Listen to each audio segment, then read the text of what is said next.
ஓம் அகிலாண்டேஸ்வரியே போற்றி, அகிலத்தை ஆள்பவளே போற்றி போற்றி. நல்லதே நினைப்போம், நல்லதே விதைப்போம். அம்மன் அருள்வாக்கு குழந்தைகளுக்கு இந்த அம்மன் தாயின் ஆசீர்வாதங்கள் எப்பொழுதுமே முழுமையாக குழந்தையே, இன்று நீ இந்த வராகியினை தேடி வந்திருக்கிறாய் என்றால் என் குழந்தையின் மனதில் இருக்கின்ற எண்ணம் எனக்கு புரிந்துவிட்டது. என் குழந்தைக்கு மனதில் ஏதோ ஒரு ஆறாத ரணம் இருந்து கொண்டிருக்கிறது. அதற்கு இந்த வராகியிடம் இருந்து ஏதேனும் மருந்து கிடைத்து விடுமா? நம் தாயானவள் நமக்கு ஏதேனும் ஆறுதல் சொல்லிவிட மாட்டாளா என்றுதான் என் குழந்தை என்னை தேடிக் கொண்டிருந்தாய். என் தங்கமே, நீ என்னை தேடியது தெரிந்தவுடன் அம்மா உன்னை காண்பதற்காக ஓடோடி வந்துவிட்டேன். என் குழந்தையே, எப்பொழுதுமே ஒரு விஷயத்தை நன்றாக புரிந்து கொள்ள வேண்டும். சிலர் உன்னை வெறுக்கிறார்கள் என்றால் நீ மனதில் வேதனையோடு இருக்கின்றாய் அல்லவா? என் தங்கமே, நிச்சயமாக ஒருவரை முழுதாக புரிந்து கொள்ளாமல் அவர்கள் உன்னை வெறுத்து விடலாம். ஆனால் ஆரம்பத்தில் உங்களிடம் எப்படி நடந்து கொண்டார்கள், எப்படி பேசினார்கள் என்பதை அவர்கள் ஒருபோதும் நினைத்து பார்ப்பது கிடையாது.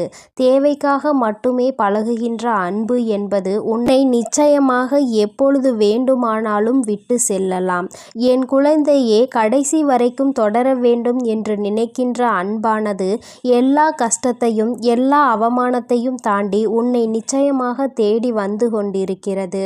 என் குழந்தையே, அதை நீ புரிந்து கொள்ளாமல் இருந்ததனால்தான் இப்பொழுது இப்படி ஒரு சூழ்நிலையில் இருக்கிறாய். ஒரு நிமிடம் கூட அவர்கள் சிந்திக்கவில்லை தன் பக்கம் என்ன தவறு இருக்கிறது என்பதை. இல்லை அல்லவா? நம்முடைய இடத்தில் அவர் இருந்தால் அவருடைய மனநிலையை எப்படி இருக்கும் என்பதையும் அவர் சிந்திக்கவில்லை. என் குழந்தையே, நீ இப்பொழுது உன் மனதில் வைத்திருக்கின்ற எண்ணம் என்ன என்று அம்மா உனக்கு தெளிவாக சொல்லிவிடவா? என் குழந்தையே, நீ உன்னை பிரிந்து சென்ற உறவை நினைத்து வருத்தம் கொண்டிருக்கிறாய். அப்பொழுது நீ என்ன நினைக்கிறாய் தெரியுமா? உன்னுடைய கோபங்கள் எல்லாம் நிச்சயமாக உன்னை பிரிந்து சென்ற அந்த உறவின் மீது அல்ல, உன் மீதுதான் உனக்கே கோபம் வந்து கொண்டிருக்கிறது. நாம் ஏன் இந்த அளவிற்கு நேசித்தோம், இந்த அளவிற்கு ஏன் நம்பினோம், ஏன் இப்படி ஒரு பிரச்சனைக்கு இந்த அளவிற்கு நொடிந்து போகின்றோம், ஏன் இந்த அளவிற்கு இறங்கி போகிறோம் என்று உன் மீதுதான் உனக்கு கோபம் வருகிறது. நான் இருக்கிறேன் என்பதை ஒவ்வொரு முறையும் அந்த உறவு சொல்லும் பொழுது அது உண்மை உண்மை என்று என் குழந்தை நீ நம்பிக்கொண்டிருந்தாய் அல்லவா? அந்த நம்பிக்கைக்கு இப்பொழுது மிகப்பெரிய ஏமாற்றம் வந்ததை தான் உனக்கே உன் மீது கோபமாக வருகிறது. எனவே விரக்தியாக இருந்தாலும் சரி, வாழ்க்கையில் வெறுப்பாக இருந்தாலும் சரி, வாழ்க்கையில் வெறுப்பாக எந்த கோபமாக வலியும் துயரமும் எல்லாம் உன்மீதுதான் உனக்கு வந்து கொண்டிருக்கிறது. உறவின் மீது உனக்கு ஒருபோதும் ஏற்படவில்லை இந்த கோபம். ஏனென்றால் நீ வைத்திருக்கின்ற அன்பு அத்தனை பெரிதல்லவா? நீங்கள்தான் வாழ்க்கை என்று முடிவு செய்துவிட்ட பிறகு அவர்கள் மீது அளவு அதிகமான அன்பை நீ நம்பிக்கையையும் வைத்துவிட்ட பிறகு அவர்கள் வேண்டாம் என்று ஒரு நொடியில் சொல்லிவிட்டு செல்லும் பொழுது உன் மனது படுகின்ற பாட்டினை ஒரு தாயாக நான் நிச்சயமாக அறிவேன். உன் மனதில் இருக்கின்ற எண்ணங்களை உன் வராகி அம்மா நான் நிச்சயமாக புரிந்து கொண்டேன். என் குழந்தை, யாருக்கும் உன்னை பற்றி தெரிந்தாலும் தெரியாவிட்டாலும் நீ என்ன நிலையில் இப்பொழுது இருந்து கொண்டிருக்கிறாய் என்பது உன் அம்மா எனக்கு நன்றாக தெரியும் அல்லவா? என் தங்கமே, எப்பொழுதுமே நீ ஒரு விஷயத்தில் இறங்கும் பொழுது மனதிற்குள் அதிகமான ஆசையை வைத்து விடுகிறாய், அதிகமான அன்பை கொட்டி விடுகிறாய். அதனால் உண்மை என்னவென்றால் இப்பொழுது அந்த உறவை நினைத்து மட்டுமே கண்கள் கலங்கி கொண்டிருக்கிறாய். என் தங்கமே, நிச்சயமாக வாழ்க்கையில் நீ இல்லை என்றால் அவருக்கு நிறைய பேர் துணையாக இருப்பார்கள் போல. என்னவோ நீ இல்லாவிட்டாலும் அவர்களினுடைய வாழ்க்கையை சந்தோஷமாக அமைத்து கொள்ளலாம் என்று நினைத்து விட்டார்கள் போலவும் இன்று நீ பலவாறு உன் சிந்தனைகளை சிதறடித்து கொண்டிருக்கிறாய். என் குழந்தையே, ஒருவரினுடைய உண்மையான நிலை என்னவென்பதை அறியாமல் நீயாக எந்த கற்பனைகளையும் வளர்த்து கொள்ளக்கூடாது. அன்பு குறைந்தது, நிராகரிப்புகள் தொடங்க ஆரம்பித்து விட்டது என்பதற்கு என்பதற்காக அவர் மனதில் இருக்கின்ற எண்ணங்களை நீ புரிந்து கொள்ளாமல் விட்டுவிடக்கூடாது. நம் பக்கம் என்ன தவறு இருக்கிறது என்பதை ஒரு நொடி சிந்தித்து பார்க்க வேண்டும். உன் பக்கத்தில் நீ இத்தனை வேதனைகளையும் அடைகிறாய் அல்லவா? அந்த அளவிற்கு உன் மனதில் நீ இறங்கி சென்று வேதனைகளை அப்பொழுது நீ ஒரு நிமிடம் சிந்திக்க வேண்டும். நாம் என்ன தவறு செய்தோம் என்று. நம் வாழ்க்கையில் நம் உறவு நம்மை விட்டு பிரிந்து செல்கின்ற அளவிற்கு என் குழந்தை நீ என்ன தவறு செய்தாய் என்பதை நீ உணர்ந்து கொள்ள வேண்டும் அல்லவா? என் குழந்தையே, பிரிந்த பின்பு மேலும் மேலும் அழுது அழுது புலம்புவதை விட பிரிவிற்கான காரணத்தை நீ சரி செய்து கொண்டாயானால் நிச்சயமாக உன்னுடைய வாழ்க்கை உனக்கு சொர்க்கமாக மாறிவிடும். அதிகமாக நேசித்ததால் தான் அவர்கள் பேசாத ஒவ்வொரு நிமிடமும் உனக்கு நரகமாக மாறிவிட்டதல்லவா? என் தங்கமே, ஒன்று உன்னை புரிந்து கொள்ளாதவராக இருந்தால் அவசியமாக நீ எத்தனை நேர்மையான வாதங்களை எடுத்து வைத்தாலும் உனக்கு சாதகமாக ஒருபோதும் தீர்ப்பு கிடைக்காது. ஆனாலும் உன்னை உண்மையாக ஒரு உறவு நேசிக்கிறது, உன்னிடத்தில் உண்மையான அன்பு கொண்டிருக்கிறது என்றால் நிச்சயமாக மீண்டும் இந்த வாழ்க்கை உனக்கு நல்லபடியாக தொடரும் என்பதில் எந்த ஒரு மாற்று கருத்துமே கிடையாது. காத்திருப்பதனால் ஏற்படக்கூடிய வலி என்னவென்று நிச்சயமாக உண்மையாக நேசித்திருந்தால் அது உனக்கு தெரிந்துவிடும்.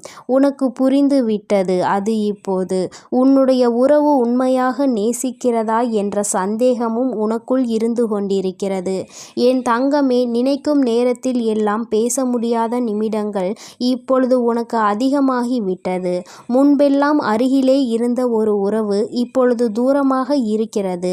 அங்கிருந்து அழைப்பு வராதா என்று காத்து கொண்டிருக்கிற உன்னுடைய இதயத்தின் வலி என்னவென்பதை உன் அம்மா நான் நன்கு புரிந்து கொண்டேன். அது எத்தனை அதிகமான வலி என்பது நிச்சயமாக எனக்கு தெரியும். என் தங்கமே, பேசாத நேரத்தில் உனக்கு வலிகள் இருந்தாலும் அந்த அழைப்பு ஒரு நிமிடம் வந்துவிட்டால் அவையெல்லாம் அனல் போல பறந்துவிடும். உனக்குள் இருந்த இத்தனை எண்ணங்கள், இத்தனை சிந்தனைகள், இத்தனை கோபங்கள் எல்லாம் உன்னை விட்டு பறந்துவிடும் என்பதை நான் நன்கு உணர்வேன். என் தங்கமே, உனக்கான அழைப்பு மிக விரைவாகவே வரப்போகிறது. உன் மனதிற்குள் இருக்கின்ற அன்பு உண்மை என்பதால் நிச்சயமாக அந்த அன்பு உன்னை தேடி வரப்போகிறது. அந்த அன்பிற்கு உன்னை பற்றி புரிவதற்கு சில கால தாமதம் எடுத்துக்கொண்டது உண்மைதான். ஏனென்றால் சில மாய சூழ்ச்சி வலைகள் அங்கே பின்னப்பட்டிருந்தது. உன்னை பற்றிய தவறான எண்ணங்கள் விதைக்கப்பட்டிருந்தது. இப்பொழுது உண்மையான அன்பு என்னவென்பதை உணரத் தொடங்கிவிட்டது உன்னுடைய உயிரான அந்த உறவு. ஏனென்றால் உண்மையான அன்பு என்றால் என்ன? தன்னை உண்மையாகவே யார் அதிக அன்பு வைத்து பார்த்து கொள்வார்கள், நம் மீது உண்மையான அக்கறை கொண்டவர்கள் யார் என்பதை ஒரு நாள் வெட்ட வெளிச்சமாக தெரிந்துதானே ஆக வேண்டும். இப்பொழுது அவர் அதை தெரிந்து கொள்வதற்கான சூழ்நிலையில்தான் இருந்து கொண்டிருக்கிறார்.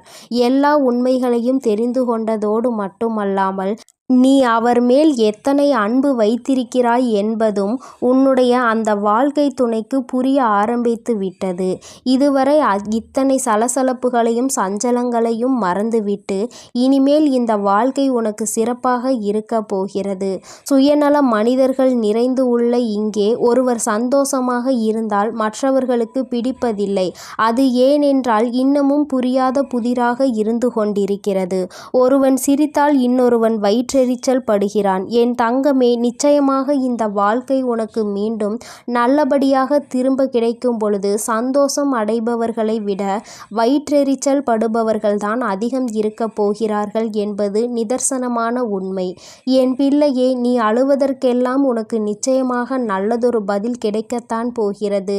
நிச்சயமாக உன்னுடைய அன்பு உண்மையாக இருக்கும் பட்சத்தில் உன்னுடைய உயிரான உறவு உன்னிடம் மன்னிப்பை கேட்க தயங்க மாட்டார். ஏனென்றால் அவர் பட்ட வேதனைகள் அத்தனை கொடியது. பிரிந்து சென்றதனால் வாழ்க்கையில் பட்ட வலிகளும் வேதனைகளும் அதிகமாக வந்த பிறகுதான் உன்னுடைய அருமை என்னவென்பதை புரிந்து கொண்டார்கள். என் குழந்தையே, அதற்கு உனக்கான நற்பலன்கள் கிடைக்கப் போகிறது. என் பிள்ளை, மீண்டும் சந்தோஷமான வாழ்க்கையை வாழப் போகிறாய். இனிமேல் இது போன்ற ஒரு பிரிவு உன் வாழ்க்கையில் ஒருபோதும் வந்துவிடக் கூடாது என்பதில் நீ உறுதியாக இருக்க வேண்டும். இது நம்முடைய என்னுடைய வாழ்க்கை என்ற எண்ணம் முதலில் உனக்கு இருக்க வேண்டும். வேறு யாரும் இந்த வாழ்க்கைக்குள் நுழையவும் கூடாது, கருத்து தெரிவிக்கவும் கூடாது என்பதில் நீ கவனமாக இருக்க வேண்டும். என் குழந்தைக்கு இந்த வராகி அம்மாவினுடைய அருளும் ஆசீர்வாதங்களும் எப்பொழுதும் முழுமையாக இருக்கும். என் தங்கமே, அதனால் நீ எதற்காகவும் கலங்காதே, எதை நினைத்தும் வருந்தாதே. நீ நல்லதையே நினைத்தால் உன் வாழ்வில் எப்பொழுதும் உனக்கு நல்லது மட்டுமே நடக்கும். ஓம். என் அன்பு குழந்தைக்கு இந்த சக்தி பிரித்யங்கராவின் அன்பும் ஆசீர்வாதமும் முழுவதுமாக கிடைக்கும். என் அன்பு பிள்ளைக்கு இந்த அம்மன் தாயின் அன்பும் ஆசீர்வாதமும் முழுமையாக கிடைக்கும். ஓம் அகிலாண்டேஸ்வரியே போற்றி, அகிலத்தை ஆள்பவளே போற்றி போற்றி.